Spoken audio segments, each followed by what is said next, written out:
Hello and welcome to Scale Your Sales podcast. My next guest is co-founder of DLA Ignite, which is a global social media consultancy that helps clients transform to use social media.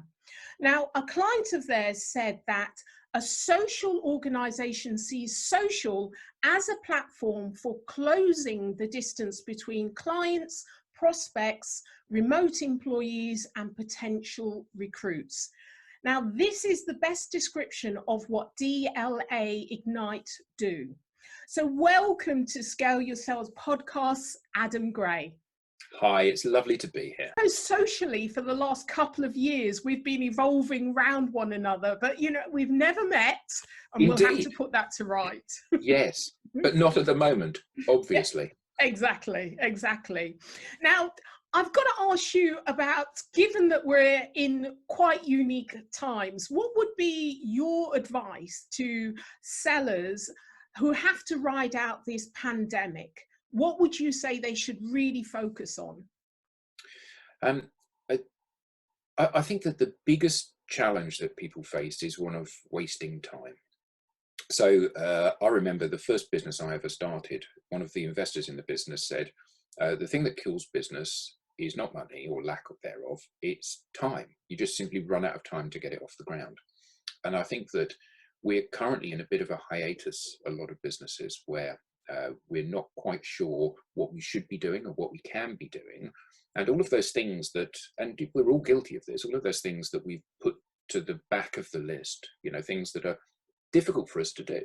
So we have loads of interactions with people that where the people say, yeah, this year I'm going to refresh my profile on LinkedIn, and I'm going to connect to more people, and I'm going to be more active. And then at the end of the year, they say, I was too busy and my customers aren't there, and it's not appropriate for and actually it is, your customers are there, it is appropriate for your business and your industry. But going through and making your profile reflect who you are and what your USP is quite a difficult and soul-searching experience, but you've got time to do that now. And the reality is that particularly because the people that we're trying to engage with now are not sitting at their desks, we can't see them at an event. This is a perfect opportunity for us to invest time in making sure that our footprint reflects exactly how good we are. And this is time that anything you invest and any improvements you make will be there forever. So, when COVID and the lockdown finishes and we go back to business the usual way, then we will still have that footprint and that improvement. So I would say to people, you don't waste this time. You'll never, ever get another time like this when you haven't got the same weight of expectation on your shoulders as you have when you're sitting at your desk. I think that's a great point, and I really want to draw the listeners to your profile on LinkedIn, because I read that profile description and it was masterful, absolutely masterful. It really gave me a good indication of what your interests were, the quirkiness about you. You have a really interesting background that makes you unique, and it really draws you in. And I think that LinkedIn is the business platform, but actually you can put much more of your personality into it nowadays. I don't know what your thoughts are. Yeah, and I think you have to. I think, when we work with clients and we coach them through the process of creating a compelling personal brand online, or articulating the compelling elements to them as an individual, the problem is when you focus on the what you've done bit, LinkedIn is a network of nearly 700 million people. There's going to be someone better than you. So you say, I'm great. I've got 20% uplift in sales over my targets every year. And I say, well, I've got 30%. And you say, I've been doing this for 15 years. And I say, I've been doing it for 20. And you say, I'll work with the top 5 companies in the world. I'll work with the best company in the world. It's like everything that you say, somebody else can trump. And I think that this is about refocusing and recognizing that the old adage, people buy from people. So if I can make myself look interesting and approachable and funny and expert and all of those things, then that's the purpose of the profile. If you read it and you like me, or you read it and you feel that you've got to know me, that's a huge competitive advantage that I've got. And so often we think what we need to do is we need to write to demonstrate our expertise. And the problem is that either becomes a boast, I'm really good at this, but basically everybody's saying the same thing. You know, if you look at the large consultancies in the world, they will tell you that they've got a global reach and they're able to implement transformational strategies across any organization. And they all say the same thing. And, you know, company X and company Y and company Z have got the same offer. They may use slightly different language, and you selecting which one is based on a very subjective view. I prefer this imagery, I prefer this turn of phrase, I prefer these words they've used, because the expertise is there with all of them. And the expertise is there with you and all of your competitors. So the only differentiator you can have is by saying, you know, I'm a bald bloke who plays the guitar sometimes. And if you like the guitar, or you like music, or you like bald people, then, you know, there's a chance that that can become a platform on which we start to have a conversation. And if you don't like bald people, well, actually, at the point that we met, it was going to be pretty obvious you weren't going to work with me. So I might as well get that over and done with early on in the relationship. Yeah, but don't forget that your family's very happy that you're now not playing the violin. Oh, they're thrilled, absolutely thrilled. You know, that's not pretty for anybody. But you know, it all helps build that that overall impression of who one is as an individual. And one of the things that we say to everybody that we coach is, you know, you must put everything you've done into your profile. And they say, but it's not relevant that I worked stacking shelves in Tesco 25 years ago. And well, it is. And the reason it is that the person that you're selling to may well have been stacking shelves in Sainsbury's 25 years ago. And as we all know, selling is about rapport, it's about building relationships, and it's about luck, being in the right place at the right time. And the more touch points you have, you know, we could have been actually working in the same Tesco's, stacking the same shelves 25 years ago, and now I'm selling something to you. You know, that's a great basis for a conversation and a relationship. Yeah. And if you don't put it in your profile, I would never know. Whereas if you do, I say, oh, you had a rubbish first job, didn't you? And I had a rubbish first job as well. Mine was a relief postman at Christmas, you know, during the 80s. It was shocking, just awful. Who wants to get up at 4 o'clock in the morning? Well, not me, I'll tell you that for nothing. Yeah. But it's about building that rapport and demonstrating that, in fact, you can trust me to buy from, because really I'm just the same as you. You know, I had a rubbish job, I had a better job, and now I'm doing my dream job. You're exactly the same, therefore, yeah, we can have a conversation about stuff. Excellent, excellent. So do you think that B2B sellers have shifted enough to be more buyer or customer centric? What's working and what's not nowadays? I don't think we can ever move enough towards being buyer centric. And I think that an issue with salespeople, certainly from my observations, is that they believe the whole Glenn Ross narrative, you know, always be closing. So rather than saying, hello, Janice, I saw your profile, you look really interesting, is it okay if we connect? Because, you know, there may be some overlap there. That's a non-threatening connection request, or a non-threatening message to you. If you're in my network, might be, hi, you popped up in my newsfeed. I was really interested in that. I'd love to have a telephone call with you so you can tell me more about that. You know, those are things that are quite attractive to people, because you're basically saying either you look really cool and everyone likes a bit of flattery, or can you pitch to me? And everyone's more than happy to do that. However, salespeople tend to say, hi, Janice, I found your profile, you look really interesting, and I think I have a product that could help you. So can we have a conversation about how I can talk to you about delivering this product? And let's be honest, nobody wakes up in the morning saying, what I want today is a salesman on the phone, ever. You know, what they do is they actively try to avoid having those sales conversations, because you want to sell me something that fundamentally I don't want to buy. So we should focus on using these platforms and how we position ourselves, not as a salesperson, but as somebody that's a genuine helper. So to your point about being customer centric, yeah, my profile needs to demonstrate that I will be a fun person to engage with, so that it will be a pleasurable experience, that I will be knowledgeable about my subject so I can add some value to you in any conversations that we have, and that I will continue to share good advice and stuff that empowers you to make the right decisions. Every time I try to turn a conversation where I'm helping you into a conversation where I'm selling to you, I burn my bridges. Because if I effectively nail you to the floor and say, okay, Janice, well, we've had a number of conversations now. I would like you to buy this. Can I put you down for 5 of these by the end of the week? And you say, well, actually, no, you can't, because I'm not in a place where, okay, well, when will you be in a place to buy this? Well, I don't know, you know, we don't have budgets released until July the 1st. Okay, so if I phone you on July the 2nd, will there be budget available? Actually, if I pursue that line of conversation, I might be able to paint you into a corner and be a really tough, go-getting closer, but you'll never, ever, ever take another call with me, because the call is such a distressing and awkward thing for you to be on the receiving end of.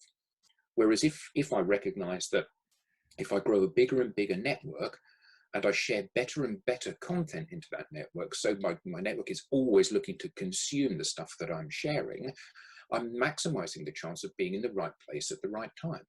And then either you comment on something and say, that's absolutely brilliant, we could do with some of that, in which case I message you and say, was that a joke? Or actually, would you like to talk about how we can help you? And I always give you the get out, because I want to make sure that I'm maintaining the relationship rather than closing the sale.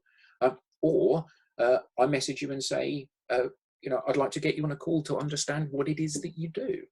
And then if you tell me what you do, and I'm an active listener, that's interesting. Who do you do that for, Jan? And then you tell me, and I say, so what kind of value do people get out of that? So what is your ideal customer? And I ask all of these questions. Eventually, you run out of steam.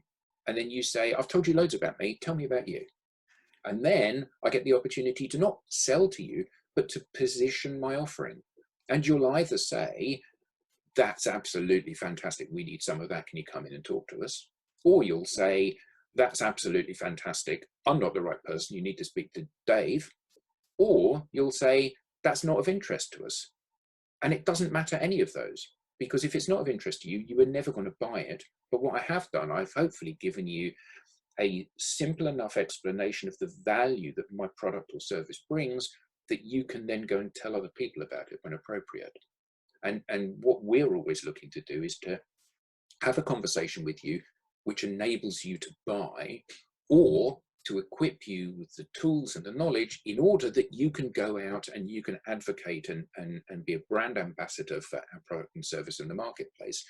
And that way, every conversation is valuable, because it either leads to a sale or an opportunity, or some further conversation, or it leads to somebody else who's out there broadcasting about our product or service. And either one is a win as far as we're concerned. Yeah, excellent. Yeah, it's interesting because I'm like you, I'm sure, getting so many people that connect and then wants to have a conversation with me, or wants me to say, oh, you know, tell me more about yourself. And my reaction is, read my profile.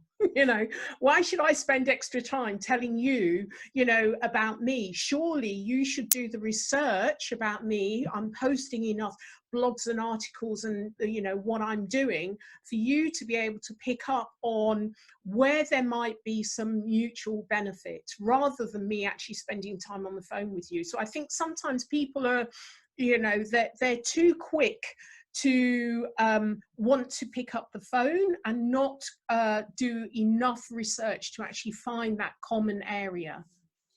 Yeah, I'm not sure I agree with that. I would rather have a conversation with somebody. And the reason that I would rather have a conversation with somebody is that you don't know where that conversation is going to lead.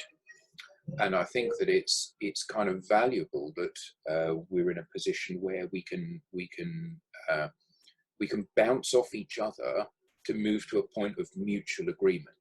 And you know, I believe that things like brochures are a really bad idea for salespeople, because if I want to draw the meeting to a close, I can hand you a brochure and I can say, here's a brochure, give me a call if you've got any questions, which is basically like saying, I've had enough here, I'm leaving. Do people still use brochures? Well, a brochure can be a metaphor for an emailable PDF or whatever, but you know, fundamentally, it's something which says, I've had enough now, and I'm going to make the owners, the burden of proof and the onus on you. And I think that the problem with, you know, I publish loads and loads of content out of my profile. I wouldn't expect anybody to read all of it. I can't expect anybody to invest time in solving my problem. You know, at the end of the day, I want to sell you something. That's why we're having a conversation. Now, I believe that the product and service that I'm going to sell you is going to add phenomenal value to your organization and make you more efficient and more successful, and all of those things that everybody believes if they're passionate about their product or service. But the fact remains that I can't expect you, who's not the expert in my product or service, I can't expect you to do the groundwork to understand it enough that you'll be comfortable buying it. I have to do that work for you. So I would always like to have a conversation with somebody, because, as I said, you know, if I've positioned my product properly to somebody, and this is not my product, this is anybody's product, if I've positioned it properly to you, you'll be impressed with the product and you'll think to yourself, that's right for us. Or if it isn't right for us, at least I know about it. And then the next person that comes through your door says, yeah, we've got a problem with doing this. And you say, it's funny you should mention that, because I've just been chatting to someone that does exactly that and solves that problem. And typically the ROI they get is blah, shall I connect you with them? And I think that this is that like the 1990s, you know, business breakfasts, you know, where you sit and you've got your little elevator pitch, but largely those breakfasts are about a sense of community and a sense of help. You know, I'd like to help you with this. And those were really positive for businesses. You know, clearly, we understand a bit more about diet now. So 5 mornings a week of a fried breakfast is not generally thought to be a good idea. But the techniques that one uses in those to forge relationships and build trust is I think relevant here, particularly relevant here, where you've got a global audience. Yeah, I would agree with you, and I think there's nuances in the way you do it. I think if I'm going to spend time on the phone with someone, I want to make sure that they have done some research about me, and I think there's an awful lot of lazy people Absolutely that send out all of these messages, you know, want their lead generation companies and all of that, and they've not even looked at my profile. You know, they've not done the basic lines of research and things. Absolutely. And I, you know, I had a connection request from somebody the other day, and it said, hi Adam, seeing as we're both, I looked at your profile and it looks really interesting, seeing as we're both in the property industry, I thought it would be quite good for us to get together and have a conversation. I think I've had that one about 12 times. It's like, yeah, no, not in the property. Absolutely. So I just sent back, property, question mark, really, question mark. And then I did get something that said, oh, sorry, I mailed you from the wrong list, which tells me everything that I need to. Exactly. Exactly. But so often, you know, I get messages from people saying, you know, I can help you generate leads and opportunities from LinkedIn. To which I respond, have you not even bothered to look at my profile? You know, actually, when it comes to generating leads and opportunities from LinkedIn, you probably can't teach me a great deal about this, because it's one of the things that I am quite good at.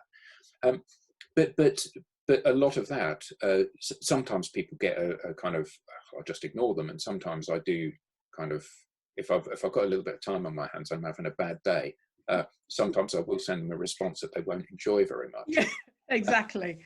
You can still have fun on LinkedIn with people. Absolutely right. You can, and I think that you know, if you send me a connection request or a message where you're pitching your products and services to me, it's just lazy.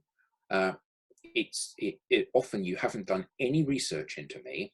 And that means that you have abdicated any right that you have to expect me to be civil in return, because you're wasting my time. So actually, I'm going to have a bit of fun and waste your time now. And I think that's perfectly okay to behave in that way. I mean, you shouldn't swear at people and make personal insults and stuff like that. But I think, you know, if someone is saying, I'm able to sell using these techniques, you can say, well, clearly you're not very good at this. No, Because you haven't done any research, you haven't understood what I am, who I do, what I do, and what my offer is. So goodbye. So Adam, let me ask you about yourself and Tim and the DLA and the books that you've written. How did it all start? You know, both of you are interested in music, so was that the connection, or you know, No. how did the partnership come together? And this is Timothy Hughes I'm talking about, your co-founder. Yeah. So when I went into work, I was in marketing for the majority of my time, and then it moved from marketing to digital marketing and ultimately to social media. And then by chance, well, I say by chance, you know, you make your own luck. Back in 2014, I was approached by Pearson, the world's largest publisher, and they said, we'd like somebody to write a book on business-to-business use of social media. And all roads seem to point to you. So I wrote the first globally published book on social media, which sold quite well, but it raised my profile. So after a couple of years, I was approached by Oracle, one of the largest tech companies in the world, and they said, we need somebody to do this particular role. Are you interested? So I joined Oracle, which is where I met Tim. Well, I had met him before, but that's where Tim and I kind of started to see one another. He was in a completely different division to me. And in the 2 or so years that I was at Oracle, our paths crossed a number of times, and we would always sit down and have a coffee and a catch up. And it was clear that we had exactly the same view of the world, and we had the same desire to build something that would genuinely help people to be able to leverage the power of social media. So ultimately, we got to a point where we said, you know, now's our time. So we left Oracle. Whilst he was at Oracle, just in his run out from Oracle, Tim wrote a book on social selling called Social Selling Techniques to Influence Buyers and Changemakers. So I published a best-selling book. He'd published a best-selling book. We started DLA, and you know, things took off quite quickly. And then we thought we should publish another book. So we published a book together with another guy, ironically, that was from Oracle, and always our thinking in terms of my book, Tim's book, our book, what we do has been around creating processes and procedures that make the stuff that you know you need to do doable. So the biggest challenge that we have, and we have had this with a large company that we were talking to, was we said, this is what success looks like, and these are the steps that you need to go to. And the company said, you're not telling us anything we don't know. And we said, we're not telling you anything you do. And they said, oh yeah. And you know, we all know what we need to do. We know we need to have a compelling personal brand. We know we need to be growing our network all the time. So we've always got fresh people that we can be having conversations with. And the bigger the network, the more influence we have effectively. Because if you connect to 1,000 people, there's, you know, a chance that you'll bump into someone at the point they're ready to buy. If you're connected to 2,000 people, there's twice the chance. If nothing else gets better, there's twice the chance. So you should always be growing your network. You should always be publishing valuable content that adds value to the consumer of that content. This is not a sales document from you. This is something that empowers them and educates them and makes them feel comfortable in the space in which you operate. And the conversations that come off the back of that, you need to pursue those conversations with a view to helping them, not with a view to selling stuff. They'll buy when they're ready. And that methodology is fairly simple and straightforward. But often people don't have the time, or they think they don't have the time, or I can't write stuff, even though they've been spending 20 years writing proposals. They think I'm not a writer, or they say this is marketing's job to produce leads and stimulate conversation. And actually not. If you're in sales, it's your job. It's your job to go out there, to find people, to engage them in a conversation, to convert them to be champions of yours, to develop conversations with them and ultimately let them buy from you. That's your job. This is the perfect tool to enable you to be able to do that at scale and really, really efficiently. But most people, despite the fact they know all of this, they don't do it. They don't make this part of their daily process and daily ritual, which it has to be. And you know, yeah, you can start tomorrow or next week, but if you start working on your profile next week, it could be that today the best ever deal of your life looks at your profile and chooses not to buy from you because I look better than you. Whereas next week, maybe you look better than me. And, you know, buyers, like all of us, we all jump to conclusions. And our job is to make sure that when people view us and see how we behave and consume our content, they jump to the conclusion that we want. And actually, there's nothing more straightforward than that in terms of how this operates. Yeah. I'm afraid we've run out of time, and I would urge people to look at your profile, and certainly they're going to learn a lot as an example of what they need to be doing with their LinkedIn profile, but also Smart Marketing, the last book that you have both wrote together. Certainly I'll be putting links in the show notes, and I'm sure lots of people will want to connect and contact you and get on a call with you. Yeah. So last question, if you're on a desert island on your own, what would you take with you? Well, I'd clearly take a guitar, which would keep me amused for hours. But I'm a great reader of things, you know. So probably the best £100 or dollars that I've ever spent in my life was on my Kindle. Mm. The point that you say you should read this book, I can go, okay, I've got it now, and it's just it's the thing. The inexpensive thing that gives me the most joy, I think, of all of my possessions. Excellent. It's yours. So how can listeners get hold of you, Adam? Yeah, you can get hold of me on LinkedIn, linkedin.com/in/Adam Gray, Gray, or on Twitter, AG Social Media, as in Adam Gray Social Media. And I would just like to say that, and this is a great metaphor for what you need to do in the social space. A while ago, Tim and I were in a meeting, and there was somebody else there, and the guy said, "I've read your latest book, Tim," but it was Tim and mine, and he said, "I could have written that," and Tim said, "Yeah, but you didn't, did you?" Now, the reason that's a great metaphor is that actually, you know, you can do everything that I can do on social. Yeah. You know, you can have a great profile, you can create great content, you can share great content, you can engage with people. You've got all of the skills you need to do that, but you don't. And now you must, particularly at the moment with COVID-19. Wow, that is a great ending. Thank you so much for that, Adam. And thank you for being a guest on Scale Your Sales podcast.